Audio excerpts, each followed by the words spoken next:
Good evening. Welcome to South Asia Newsline. I am Uzma Jafri. Here are the top stories we are tracking for you on Friday, the 20th of September.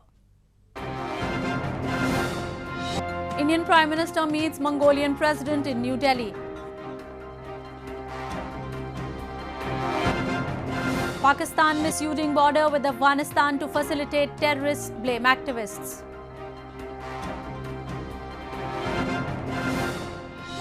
And at least 30 killed in US drone strike in Afghanistan.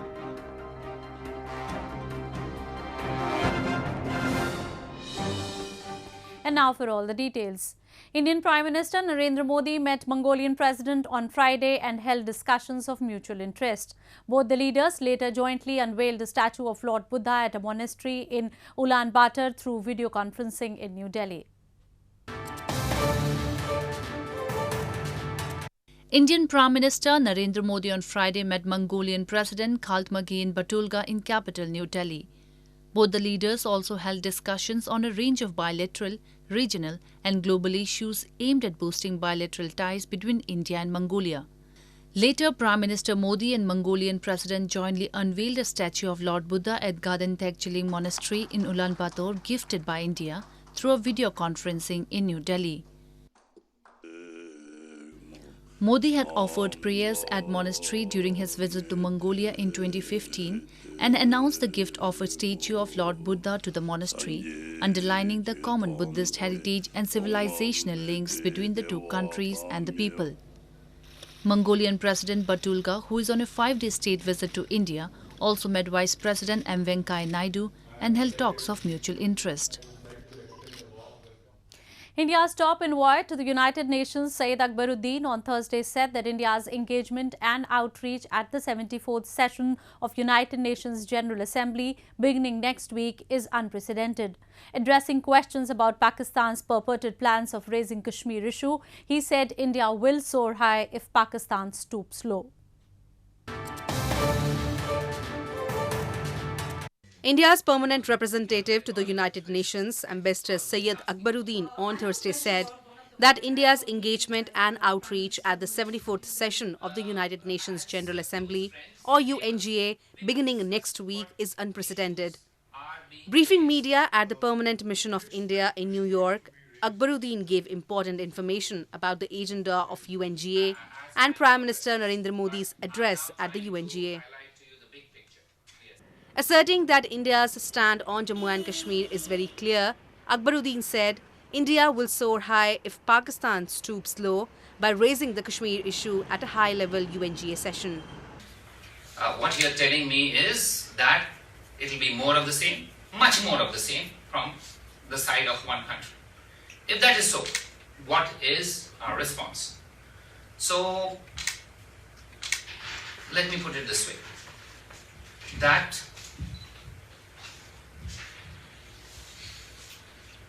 it is for every country to determine its trajectory of how it wants to approach global platforms.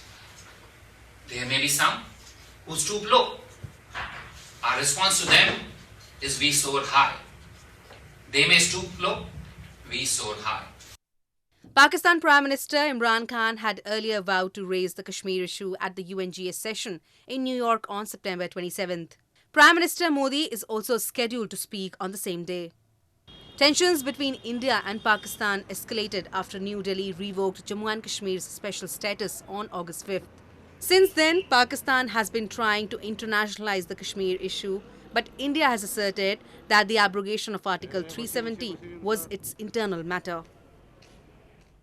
Moving on, activists have blamed Pakistan has been misusing the Durand Line with Afghanistan to facilitate terrorists.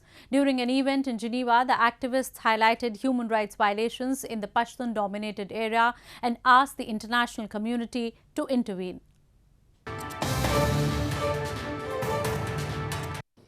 Activists from Pakistan and Afghanistan have asked the international community to manage the Durand Line, which divides the two countries, as it is being used by terrorists sponsored by Pakistan to unleash global terror.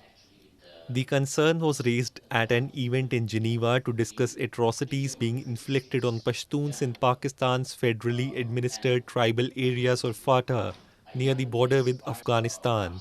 Pashtuns have long blamed that Pakistani army operates along with militant groups in the region and indiscriminately uses brute force against innocent Pashtuns.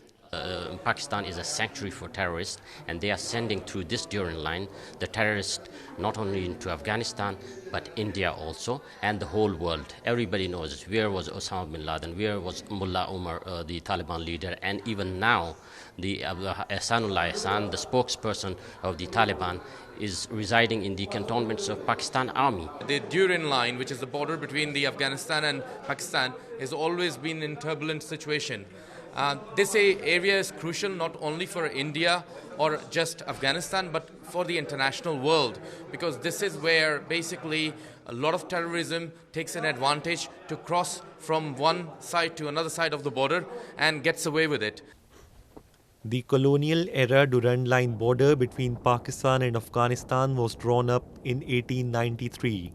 It runs through mountainous terrain and remains largely unpoliced. Afghan security officials accuse Pakistan of stationing militant groups along the de facto border. Afghanistan also blames Pakistan of sheltering the Taliban leadership, who are battling the Western-backed government in Kabul.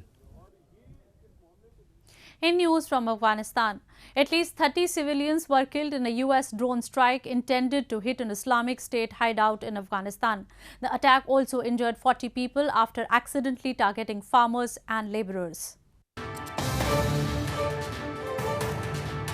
Relatives of the civilians killed in the US drone strike in Afghanistan's Nangarhar province gathered on Thursday for funeral prayers before carrying the coffins for burial.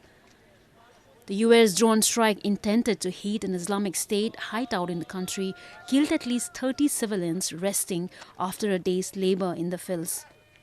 The attack on Wednesday night also injured another 40 people after accidentally targeting farmers and laborers.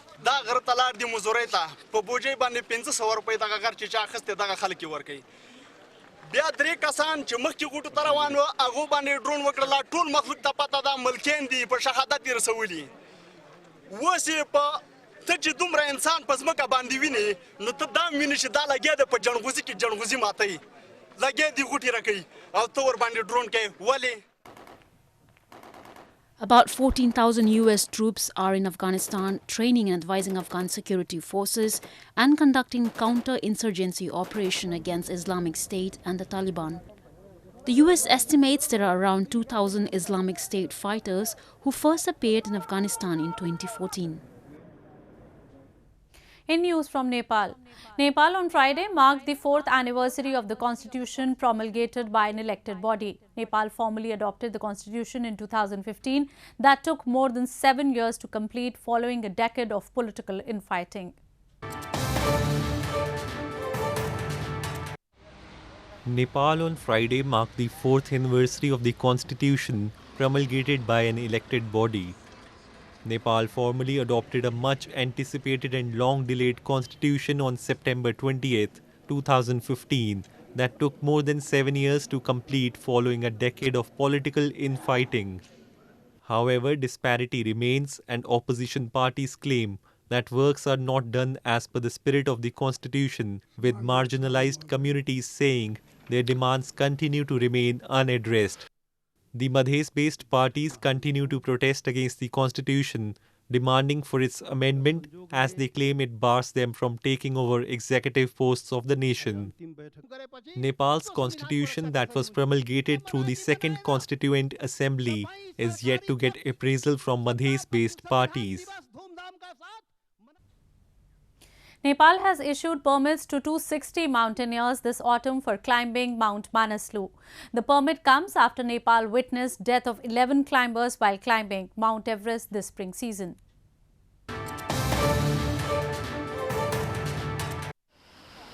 Nepal's tourism department has issued permits to 260 mountaineers to climb the Mount Manaslu this autumn in teams of 26.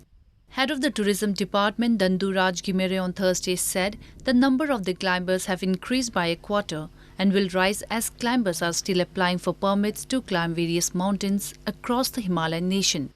According to the department, which deals with the issuance of permits for mountaineering, it is regularly conducting briefings to the mountaineers who will be climbing Manaslu on precautions to prevent tragedies. Instead of 18 group last year, and in this season 26 groups and more group in the seasons, we clearly seen that so that the member also we have 260 member in the season to who are going to climb Mount Manaslu. The permit comes after Nepal witnessed death of 11 climbers while climbing the Mount Everest alone this spring season, which was an apparent result of issuing a high number of permits. Mount Manaslu, with an elevation of 8,156 meters, is the 8th highest mountain in the world. It is also known as the Killer Mountain of Nepal, having a record number of deaths. The Indian government on Friday slashed effective corporate tax rate aimed at reviving private investment and seeking to lift growth. Indian shares surged more than 5% and were set for their best day in more than a decade after the announced cuts.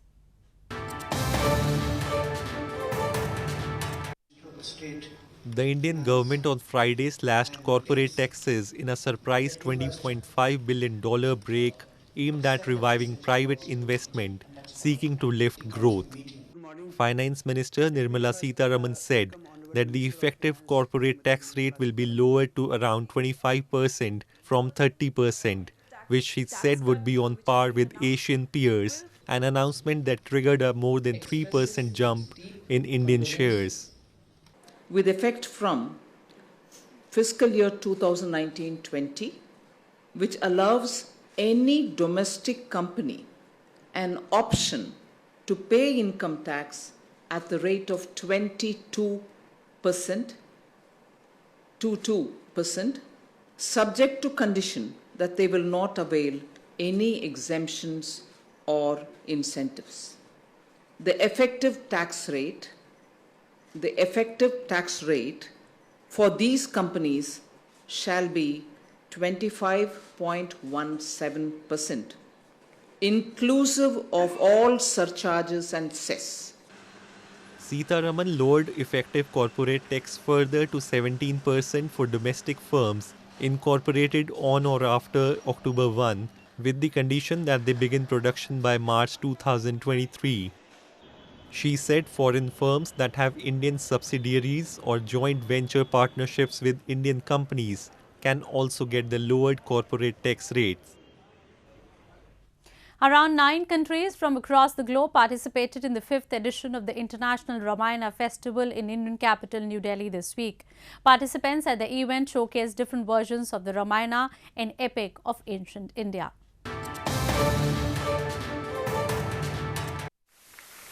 Around 9 countries, including Bangladesh and Fiji, participated in the 5th edition of the International Ramayana Festival in Indian capital New Delhi this week. The participants from across the globe showcased their versions of Ramayana, one of the 2 major Sanskrit epics of ancient India, in the 3-day-long festival. The Ramayana epic is traditionally ascribed to Valmiki, a Sanskrit poet who had narrated the life of Hindu Lord Rama. The annual festival, which concluded on Thursday, is designed to underline the common cultural heritage in South Asian region.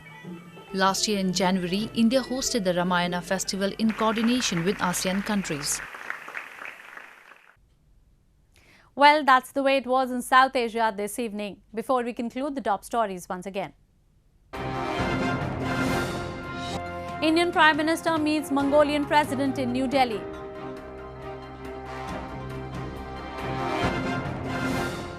Pakistan misusing border with Afghanistan to facilitate terrorists, blame activists. And at least 30 killed in US drone strike in Afghanistan.